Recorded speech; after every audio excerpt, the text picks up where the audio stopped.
How to walk with Jesus even through uncertainty of my messy life. The honest confession. Nobody says out loud, following Jesus sounded peaceful. No one told you it would also feel confusing.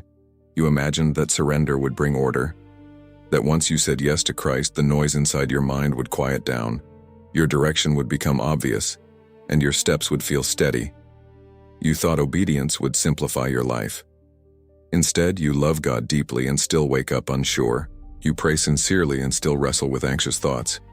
You try to trust Him, yet your circumstances look unfinished, unstable, sometimes even chaotic.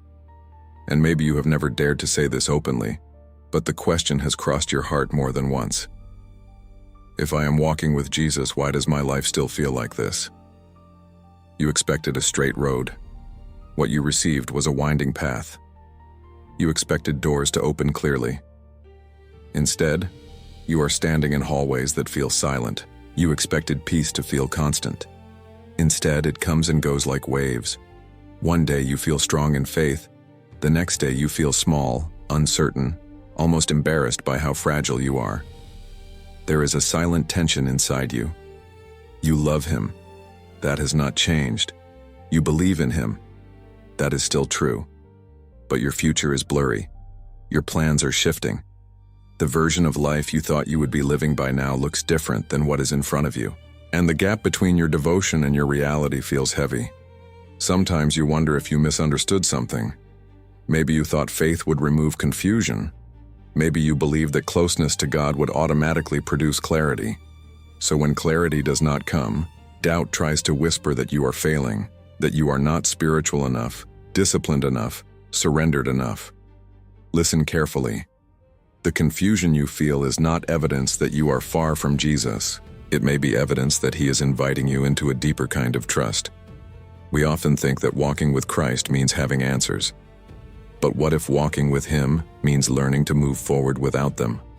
What if uncertainty is not a sign of His absence, but the space where faith begins to breathe?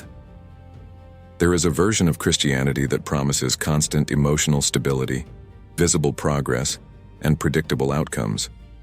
But real life does not always follow that script. Real life includes unexpected detours. It includes prayers that take time. It includes seasons where you obey without seeing immediate results. And that is where you are right now. Not faithless, not abandoned, just unfinished, just in process. You do not need to pretend that your life feels organized. You do not need to hide the fact that you are still figuring things out. You do not need to force a smile over uncertainty. Jesus has never required perfection before companionship. What if the mess you are trying so hard to fix is the very place where He is teaching you to depend on Him differently? What if this instability is not punishment but preparation? What if the discomfort is not distance but development? The truth is, you can walk with Jesus and still feel unsure. You can trust Him and still ask questions. You can love Him and still admit that you do not understand what He is doing. That does not make you weak. It makes you human, and it makes your faith real. The question is not whether your life feels messy. The real question is whether you are willing to keep walking even when it does. Because everything changes when you realize this. Uncertainty is not the opposite of faith. It may be the environment where your deepest faith is being formed. The myth of the clean Christian life. There is a quiet expectation many believers carry, even if they never say it out loud. If I truly follow Jesus, my life should start making sense. My decisions should feel confirmed. My emotions should feel steady. My path should look organized. Faith, in this hidden narrative, is supposed to produce visible order. So when your reality feels scattered, when your prayers do not immediately calm your fears, when your obedience does not lead to instant breakthroughs, something inside you tightens. You begin to question yourself.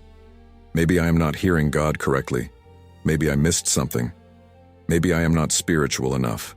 This is the myth of the clean Christian life. It convinces you that maturity equals clarity, that closeness to God eliminates confusion, that walking with Jesus guarantees predictable outcomes. And when your experience does not match that image, you feel like an exception.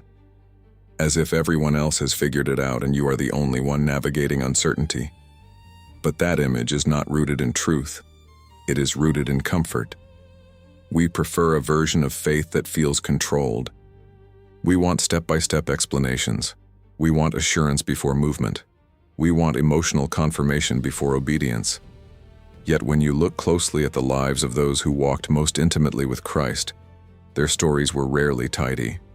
They followed without full understanding. They stepped forward without knowing the outcome. They trusted without having the entire map. The anxiety you feel may not come only from your circumstances. It may come from the pressure of believing that faith should look cleaner than it actually does. When you measure your spiritual health by how calm you feel, you set yourself up for discouragement. When you measure God's nearness by how clear your future looks, you miss the quiet ways He is already present. Jesus never promised that following Him would remove uncertainty. He promised that He would be with you in it. That difference is everything. Clarity feeds the mind. Presence anchors the soul. If you expect your life to look polished in order to believe you are walking correctly, you will constantly feel behind. But if you release the demand for a flawless narrative, you begin to see something deeper unfolding. Your faith is not collapsing because your life feels messy. It is being refined beyond appearances. The myth tells you that if things were truly aligned, they would feel easier. But growth is rarely comfortable. Transformation is rarely neat. And intimacy with Christ is often formed in places that feel unresolved. You are not behind because you do not have all the answers. You are not disqualified because your emotions fluctuate.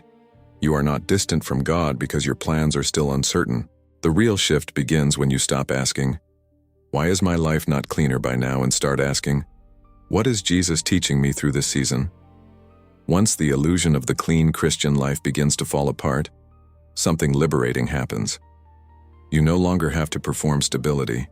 You can admit that you are in process.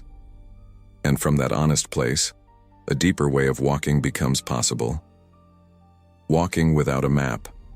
The discipline of relational trust. You want answers.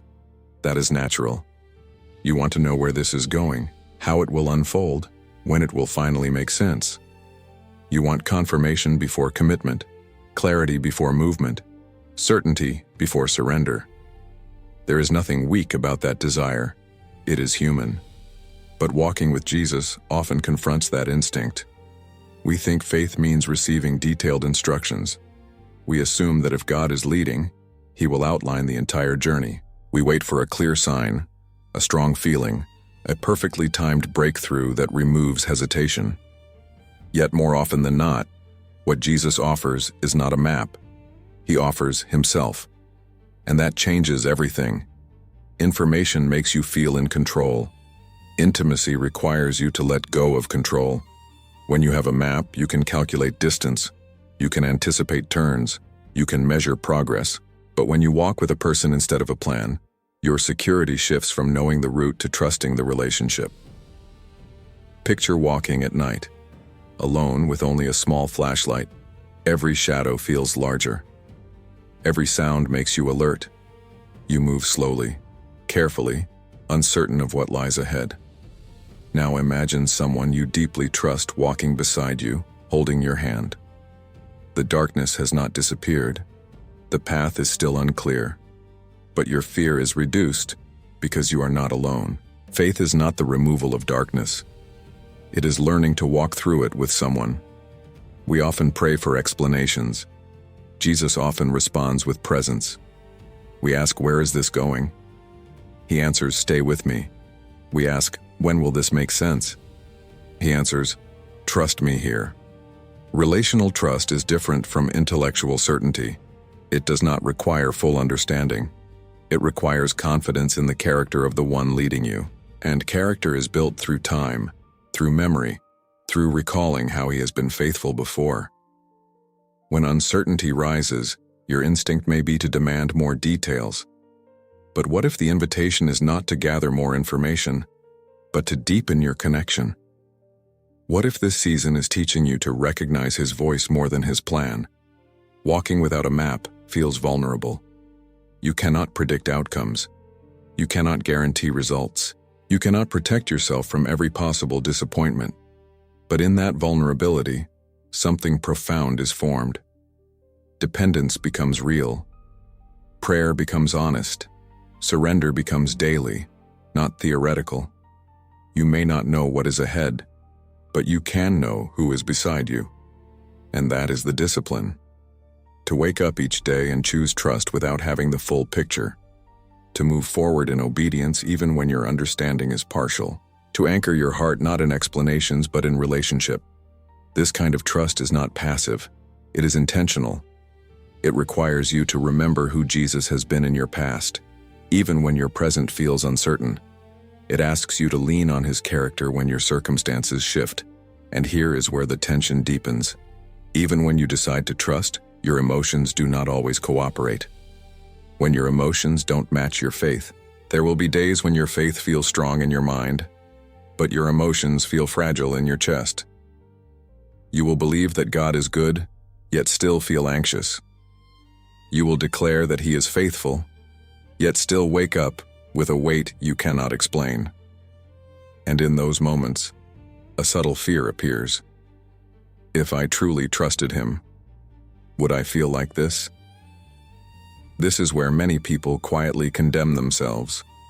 They assume that mature faith eliminates emotional turbulence. They think that if they were walking closely with Jesus, their internal world would be consistently calm. So when their heart races, when doubts surface, when fear lingers longer than expected, they interpret it as spiritual failure. But faith and emotion do not always move at the same speed. Your faith is a decision anchored in truth. Your emotions are responses influenced by circumstances, memories, stress, and uncertainty. They are real, but they are not always reliable. When uncertainty surrounds you, your nervous system reacts. That reaction does not cancel your belief. It simply reveals that you are human. You can trust God and still feel afraid. You can follow Jesus and still experience confusion. You can be committed and still feel tired. Emotional instability during seasons of growth is not evidence of weak faith. It is often evidence that you are stretching beyond your comfort. The key is learning to separate emotional weather from spiritual foundation. Weather changes quickly. It shifts without warning. Some days are bright, some are heavy. Some feel clear, others feel cloudy. But the ground beneath the weather remains. Your faith is that ground. It is the steady decision to keep walking with Jesus even when your emotional climate fluctuates. When you confuse your feelings with your faith, you become discouraged every time anxiety rises. But when you understand that emotions are visitors, not rulers, you gain stability. You can say, I feel uncertain today, but I still choose to trust. I feel overwhelmed, but I still believe he is with me. Jesus never required emotional perfection before relationship. He walked with people who were afraid, confused, impulsive, and unsure. He did not withdraw because they felt deeply. He remained close. Your emotions are not obstacles to intimacy. They are opportunities for honesty. Instead of pretending to be calm, you can bring your unrest directly to him. Instead of hiding your fear, you can name it. That act of honesty strengthens your connection. It prevents shame from growing in silence. It allows your faith to mature without forcing your heart to suppress what it genuinely feels. There is strength in saying, Lord, I believe and I am still struggling. There is maturity in admitting that your trust is real, even when your emotions are loud. When you stop fighting your feelings as proof of failure, you create space for growth. You no longer expect constant emotional clarity as confirmation of God's presence. You learn to walk steadily, even when your internal world feels unsettled. And once you accept that your emotions and your faith can coexist without canceling each other, you are ready to see something deeper. The mess you are trying to escape may be doing sacred work inside you. The sacred work God does in the mess. Your first instinct in a messy season is simple. How do I get out of this? How do I fix it? How do I make this stop feeling so unstable? That instinct is natural. Discomfort pushes you to search for escape. Uncertainty makes you crave resolution. You want clarity restored. You want tension reduced. You want your life to feel organized again. But what if the better question is not how do I get out, but what is Jesus forming in me here? Messy seasons expose what comfort hides. When your plans fall apart, you see how tightly you were holding them. When outcomes are delayed, you discover how much you relied on control. When answers are unclear, you realize how deeply you depend on certainty for peace. This is not punishment. It is revelation. In the mess, humility grows. You begin to admit that you do not have everything figured out. You stop pretending to be self-sufficient. You acknowledge your limits, and that humility softens your heart. In the mess, dependence deepens. When your strength feels insufficient, you lean differently. Prayer becomes less formal and more desperate. You stop praying polished sentences and start speaking honestly. Dependence stops being a concept and becomes survival. In the mess, compassion expands. When you feel fragile, you become less critical of others. You recognize struggle in their eyes because you see it in your own life. Your pain becomes a bridge, not a barrier. You grow kinder, more patient, less quick to judge. In the mess, endurance strengthens.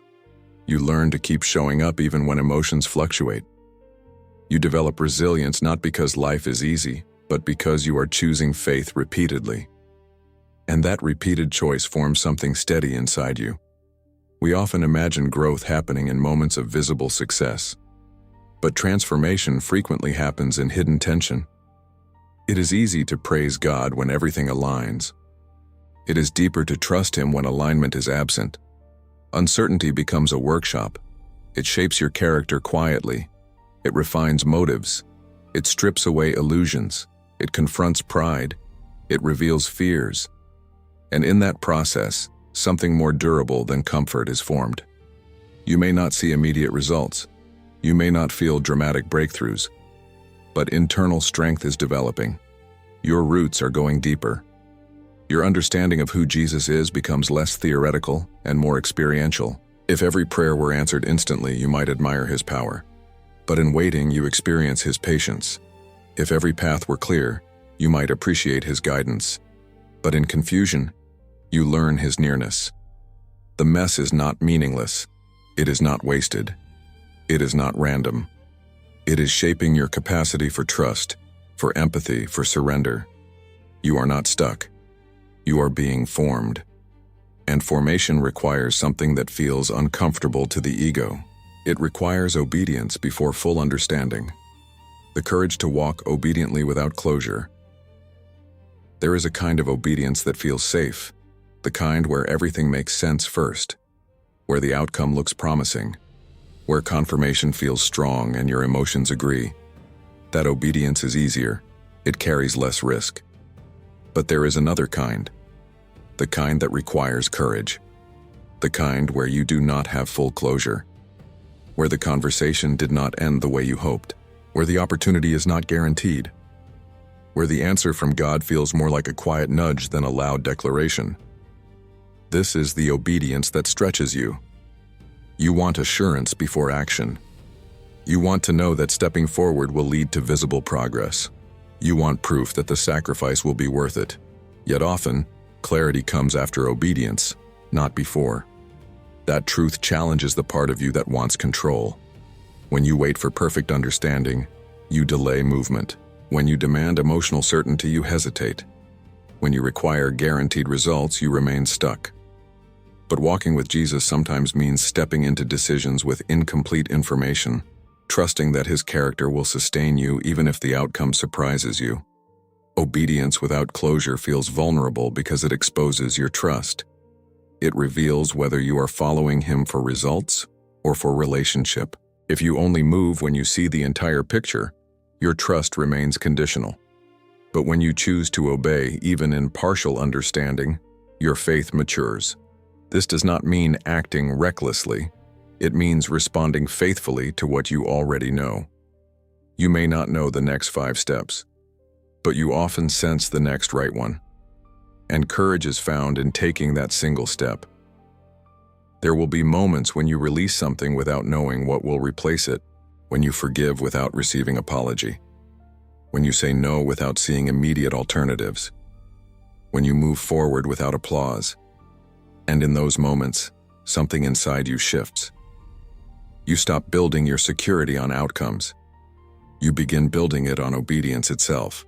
Obedience does not guarantee comfort. It does not guarantee speed. It does not guarantee recognition. but it aligns your heart with Christ in a way that clarity alone never could.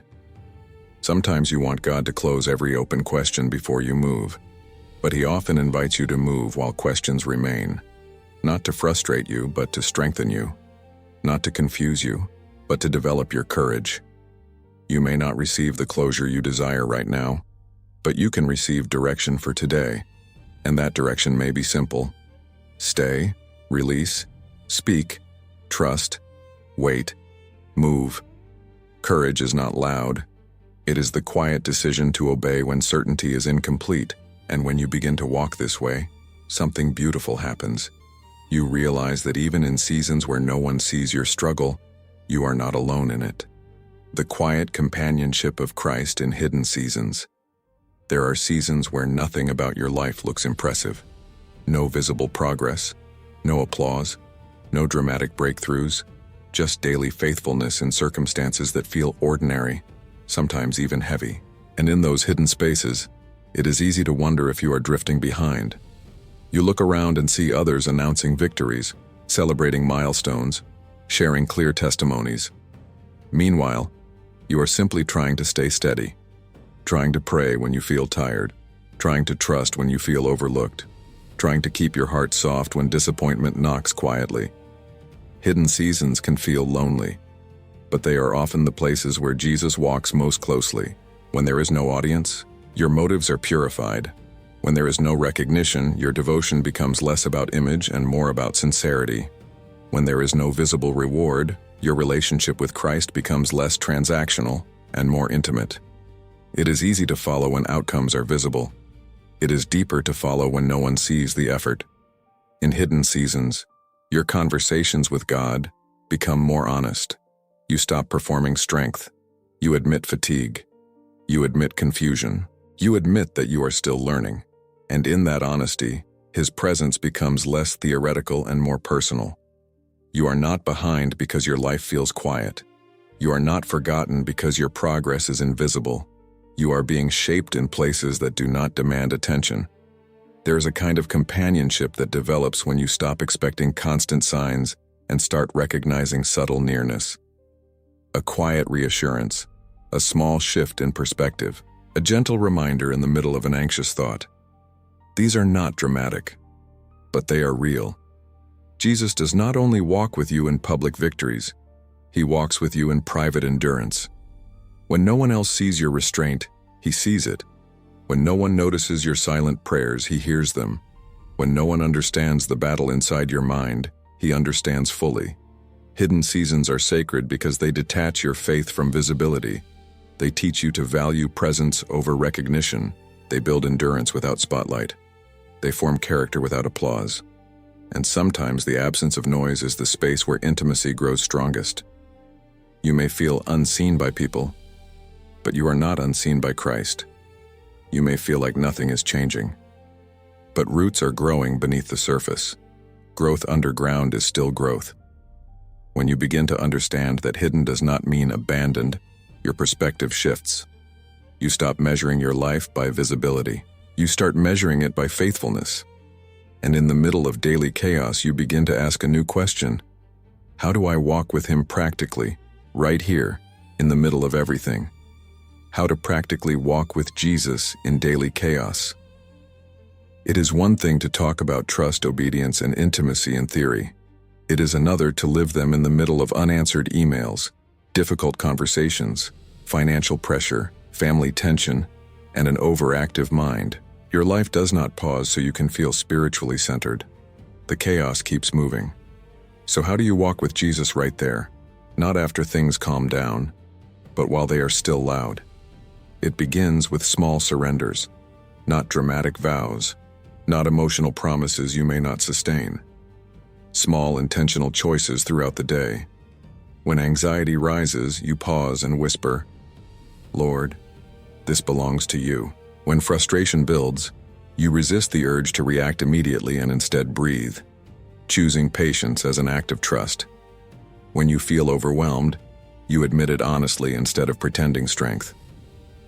Walking with Jesus in uncertainty is rarely about grand gestures. It is about micro decisions that realign your heart repeatedly.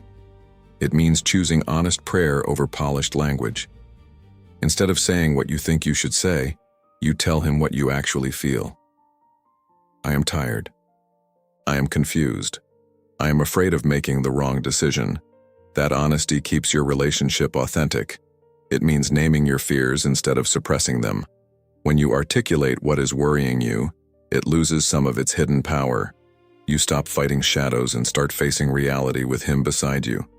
It also means practicing gratitude in incomplete situations.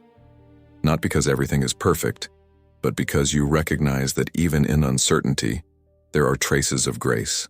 A conversation that encouraged you. A moment of unexpected calm.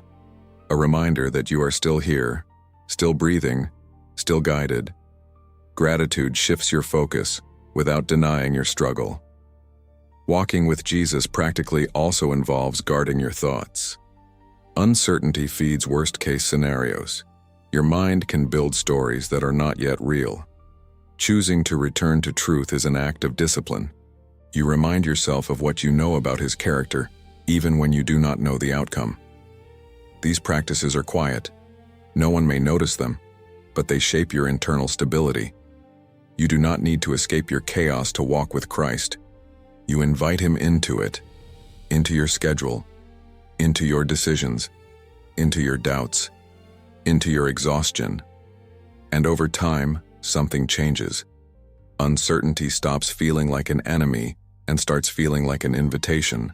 Because in the places where you lack control, you discover a deeper closeness. And that closeness reveals something profound. Certainty may build confidence, but uncertainty builds something far more intimate. When uncertainty becomes the place of deepest intimacy, there is something about certainty that feels strong. When you know where you are going, when doors are opening clearly, when your emotions feel aligned with your decisions, confidence rises naturally. You feel steady, you feel capable, you feel secure. But certainty builds confidence. Uncertainty builds intimacy. When everything is clear, you tend to admire God. You thank him for direction. You appreciate his provision. You acknowledge his guidance. But when everything feels uncertain, you cling to him. You depend on him. You seek him not just for answers, but for reassurance. In certainty, you celebrate his power. In uncertainty, you search for his presence. And presence changes you more deeply than explanations ever could. When you do not know what tomorrow holds, prayer becomes more than a routine. It becomes connection. You do not approach him with polished requests. You come with vulnerability. You speak honestly. You linger longer. You listen more carefully. Uncertainty strips away superficial faith. It removes the illusion that you can manage everything on your own. It confronts your need for control, and in that confrontation, it opens space for closeness. Think about the moments in your life when you felt closest to Christ. Often they were not in seasons of comfort. They were in seasons where you had no choice but to lean on him, where you felt fragile, where your strength felt insufficient, where your understanding ran out. Those were the moments when his presence felt real, not because the situation improved instantly, but because you sensed that you were not carrying it alone. Uncertainty humbles you in a way success cannot. It softens your heart. It makes you receptive. It deepens your conversations with God. It teaches you to value companionship over control. And slowly, you begin to realize that what you once feared as instability has become a doorway into deeper trust, deeper surrender, deeper awareness of his nearness. You stop asking only for answers and start asking for alignment. You stop demanding immediate clarity and start desiring continued closeness. You realize that knowing him more intimately matters more than knowing every detail of your future. This is the paradox. The very uncertainty you tried to escape becomes the space where your relationship with Jesus strengthens. You may not feel powerful, but you feel accompanied. And once you taste that kind of intimacy, you understand something that cannot be explained quickly. Walking with Jesus is not about arriving at perfect understanding. It is about continuing with him, even when understanding is incomplete. The invitation to keep walking. Walking with Jesus has never been about arriving at a perfectly organized life. It has never required flawless emotions or complete understanding. It has always been about continuing to trust when clarity is limited, continuing to obey when outcomes are not guaranteed, continuing to speak honestly when your heart feels heavy. You do not need a 5-year plan to take the next faithful step. You do not need emotional certainty to remain committed. You only need willingness. Willingness to wake up tomorrow and say, I still choose to walk with you. Even here, even like this. The mess you are experiencing does not cancel your calling. The uncertainty does not disqualify your faith. The questions in your mind do not threaten His presence. If anything, they are drawing you into a deeper reliance. You thought peace would come from control. You are discovering that peace grows through companionship. You thought stability would come from clear answers. You are learning that stability is built by steady trust. So take one step, not 10. Just one. Have the difficult conversation. Release the outcome you have been gripping. Choose patience in the middle of pressure. Speak gratitude even when the situation is incomplete. Pray honestly instead of impressively. These small movements matter. What if the mess you are trying to escape is the path where you will know Him most deeply? What if this uncertainty is not a barrier, but a bridge? A bridge into maturity, into resilience, into intimacy that comfort could never produce. You do not need to understand everything to keep walking. You only need to remember who walks with you. Stay connected. Reflect on what stirred your heart. Share this message with someone who is quietly carrying uncertainty. And above all, keep walking. Not because the road is clear, but because He is faithful. Your life may feel messy. Your future may feel undefined. But your steps are not meaningless when they are taken with Him. Keep walking. If you know someone who is quietly walking through a messy season, share this with them. You may not know the full weight they are carrying, but this could be the reminder they need. You are not walking alone. Keep choosing trust, keep choosing presence, and keep walking with Jesus here.